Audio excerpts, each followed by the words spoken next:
आज हम एक ऐसी कहानी की गहराई में उतर रहे हैं जो मतलब एक बहुत ही सीधे साधे सपने से शुरू होती है, लेकिन हमें एक पूरे समाज के ताने बाने की सच्चाई दिखा देती है।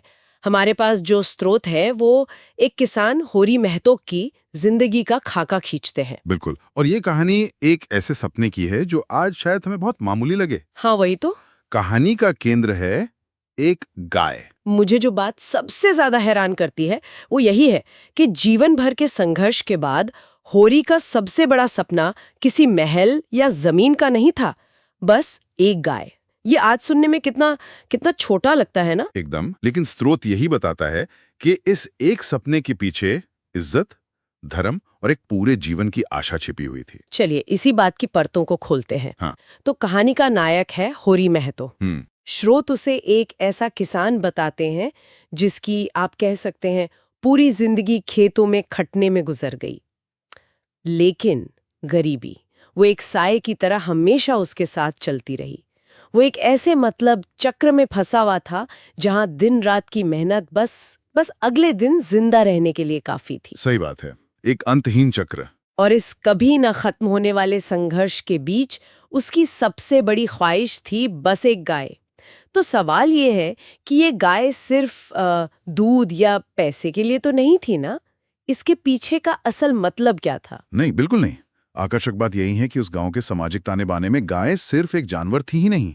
कहानी में ये बात साफ उभर कर आती है कि वो धर्म और सम्मान का प्रतीक थी। धर्म और सम्मान का प्रतीक। हाँ, होरी का सपना असल में भौतिक था ही नहीं, वो सामाजिक और आध्यात्मिक था। एक गाय का मालिक होने का मतलब था कि समाज में, बिरादरी में उसकी एक हैसियत होगी, एक इज्जत जो उसकी गरीबी से कहीं ऊपर थी। मतलब गाय उसके लिए खुद को एक गरीब किसान से ज्यादा कुछ महसूस करने का जरिया थी, एक तरह की पहचान। हाँ, एक पहचान, और उससे भी ज्यादा ये उसके परलोक को सुधारने का टिकट था। वो चाहता था कि मरते समय वो गोदान कर सके, जो एक बहुत बड़ा पुण्य माना जाता था। तो आप देखिए, ये सपना उसके अस्तित्व के हर पहलू से जुड़ा था। इस दुनिया में सम्मान और मरने के बाद मोक्ष। ये उस इंसान की गहरी सामाजिक और धार्मिक जड़ों को दिखाता है कि कैसे एक पूरी तरह टूटा हुआ आदमी भी अपनी परंपराओं में, अपने विश्वासों में गरिमा खोजता है। बिल्कुल। और विडंबना देखिए, वो ये सपना एक ऐसे माहौल में देख रहा था जो उसे पूरा होने देने के लिए बना ही नहीं था। वो सिर्फ अपनी किस्मत या गरीबी से नहीं लड़ रहा था। स्रोत में एक तिकड़ी का जिक्र है। जमींदार, महाजन और पंडित। हाँ, ये तीनों मिलकर एक ऐसा जाल बुनते थे जिससे निकलना मतलब नामुमकिन था। ये एक पूरा का पूरा सिस्टम था, एक व्यवस्था जो होरी जैसे किसानों को कभी सिर उठाने ही नहीं देती थी। जमींदार लगान के लिए खड़ा है, महाजन दिए हुए कर्ज पर ब्याज के लिए, और पंडित धर्म और रीति रिवाज के नाम पर अपना हिस्सा लेने के लिए। ये कोई इत्तेफाक नहीं था, ये एक संगठित व्यवस्था थी जिसका मकसद ही यही था कि किसान हमेशा झुका रहे, हमेशा कर्ज में डूबा रहे। लेकिन मुझे जो बात सबसे दिलचस्प लगती है वो ये है कि इस शोषण के खिलाफ होरी का रवैया क्या था। वो सब कुछ चुपचाप सह लेता था। क्यों? क्या वो डरता था या उसे लगता था कि यही उसकी नियति है? ये एक बहुत गहरा मनोवैज्ञानिक सवाल है। स्रोत इशारा करते हैं कि होरी ने व्यवस्था के नियमों को एक तरह से आत्मसात कर लिया था, उसे स्वीकार कर लिया था। वो समाज के नियमों को तोड़ने से डरता था। अच्छा। उसके लिए शांति बनाए रखना और टकराव से बचना ही जिंदा रहने का सबसे सही तरीका था, भले ही इसकी कीमत उसका आत्मसम्मान ही क्यों ना हो। वो नाव को हिलाना नहीं चाहता था, क्योंकि उसे डर था कि वो डूब जाएगी। ये जाने बिना कि नाव तो पहले से ही डूब रही है। बिल्कुल। तो होरी इस जाल में फंसा हुआ है, इसे अपनी किस्मत मानकर जी रहा है। लेकिन कहानी हमें दिखाती है कि उसी छत के नीचे कोई ऐसा भी है जो इस किस्मत को मानने से साफ इनकार कर देता है, उसकी पत्नी धनिया। और यहीं धनिया का किरदार एक तूफान की तरह सामने आता है। स्रोत उसे स्वाभिमानी और साहसी स्त्री कहते हैं। एक ऐसी औरत जो अन्याय सहना नहीं जानती थी।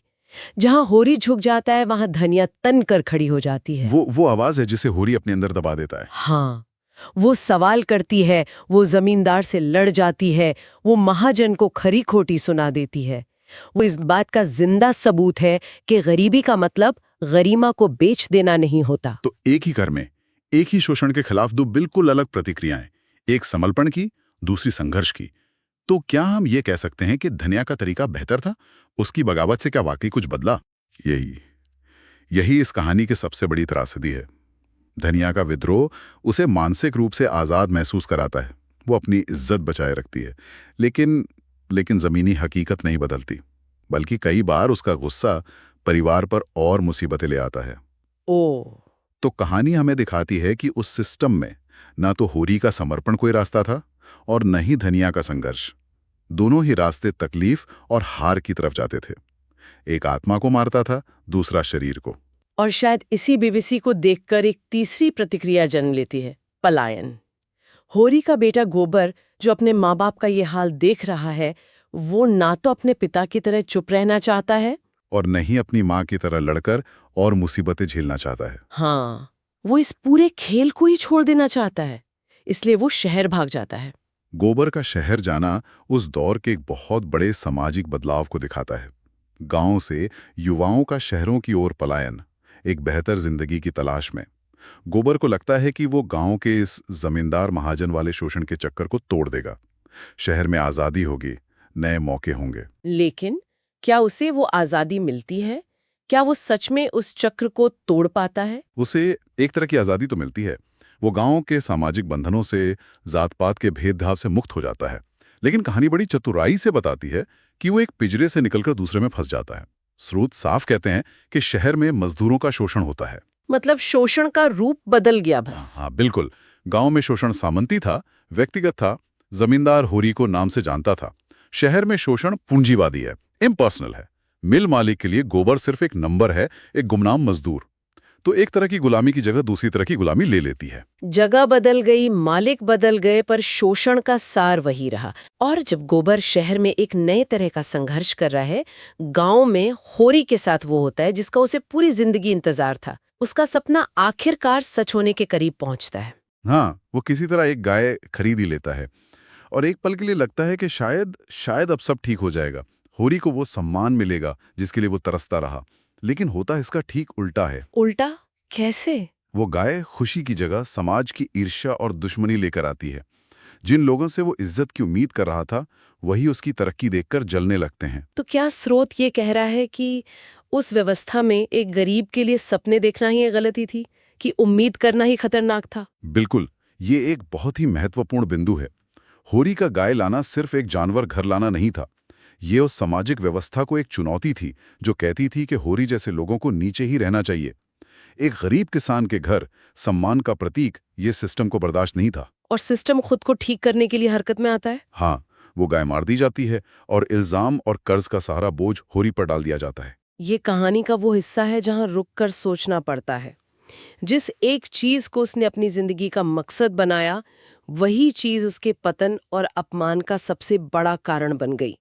ये सिर्फ एक जानवर की मौत नहीं है। ये एक उम्मीद की मौत है। हाँ, उम्मीद की मौत। और इस घटना के बाद होरी पूरी तरह टूट जाता है। वो कर्ज के ऐसे दलदल में धंसता है जिससे निकलना नामुमकिन है। और जिंदगी के आखिर में जब वो जीवन भर की मेहनत, अपमान और टूटे हुए सपनों का बोझ उठाए बीमार पड़ा है, मर रहा है, तब भी उसकी जुबान पर सिर्फ एक ही इच्छा है। गोदान। ये दिल तोड़ने वाला है। एक इंसान जो जिंदगी भर एक जीती जागती गाय के लिए तरसता रहा, मरते समय भी उसी अधूरे सपने से जुड़ा हुआ है। वो धनिया से कहता है कि वो गोदान करना चाहता है ताकि कम से कम उसका परलोक तो सुधर जाए। और यहाँ धनिया का अंतिम काम देखिए, जो उसके किरदार के पूरे सार को पकड़ लेता है। स्रोत बताते हैं कि उसके पास एक पैसा तक नहीं है, फिर भी वो अपने पति की आखिरी इच्छा पूरी करने के लिए गांव वालों से चंदा मांगकर, उधार लेकर कुछ पैसे जमा करती है और पंडित को देती है। एक प्रतीकात्मक गोदान। एक धोखा, एक भ्रम। हाँ, एक भ्रम। लेकिन ये प्यार का सबसे बड़ा सबूत है। वो होरी को शांति से मरने देना चाहती है। तो होरी की आंखें संतोष से बंद हो जाती हैं। उसे लगता है कि उसका अंतिम कर्तव्य पूरा हो गया। लेकिन हकीकत में उसका पूरा जीवन एक ऐसे संघर्ष में बीता जिसका कोई फल नहीं मिला। और अंत में भी उसे वो नहीं मिला जो वो सच में चाहता था। हाँ, उसे सिर्फ एक भ्रम मिलता है जिसे धनिया ने उसके लिए रचा था। और ये अपने आप में एक शक्तिशाली टिप्पणी है कि उस समाज में एक गरीब आदमी के लिए शायद सुकून भी सिर्फ एक भ्रम के रूप में ही मुमकिन था, हकीकत में नहीं। तो इस सब का क्या मतलब निकलता है? ये कहानी हमें क्या बताती है? स्रोत का संदेश बहुत साफ है। ये किसान के दुख, गरीबी, शोषण और सामाजिक अन्याय की सच्ची तस्वीर है। बिल्कुल। ये सिर्फ होरी की कहानी नहीं है। ये उस हर मेहनतकश इंसान की कहानी है जिसका सपना अक्सर एक बड़ी, क्रूर व्यवस्था के नीचे कुचल दिया जाता है। ये दिखाता है कि कैसे सामाजिक, आर्थिक और धार्मिक ताकतें मिलकर एक ऐसा चक्रव्यूह बनाती हैं जिससे कोई अभिमन्यु बाहर नहीं निकल सकता। होरी ने मेहनत में कोई कमी नहीं की। कोई कमी नहीं की, लेकिन सिस्टम ही ऐसा था कि उसकी मेहनत का फल उसे कभी मिल ही नहीं सकता था। तो ये कहानी सिर्फ एक व्यक्ति की त्रासदी नहीं है, ये एक पूरी व्यवस्था की विफलता को उजागर करती है। और ये हमारे लिए एक बहुत जरूरी सवाल छोड़ जाती है। स्रोत में हमें अन्याय के खिलाफ 3 अलग-अलग प्रतिक्रियाएं दिखाई गई। होरी का चुपचाप सहना, धनिया का खुलकर विरोध करना और गोबर का उस जगह से भाग जाना। सोचने वाली बात यह है कि एक ऐसी व्यवस्था में जो आपको दबाने के लिए ही बनी हो, वहां जीने का सही तरीका क्या है? क्या चुपचाप सबको स्वीकार कर लेने की असली कीमत हमारी आत्मा होती है, या विद्रोह करने की असली कीमत हमारा जीवन, या फिर भाग जाना ही एकमात्र रास्ता है, भले ही मंजिल एक दूसरा पिंजरा ही क्यों ना हो?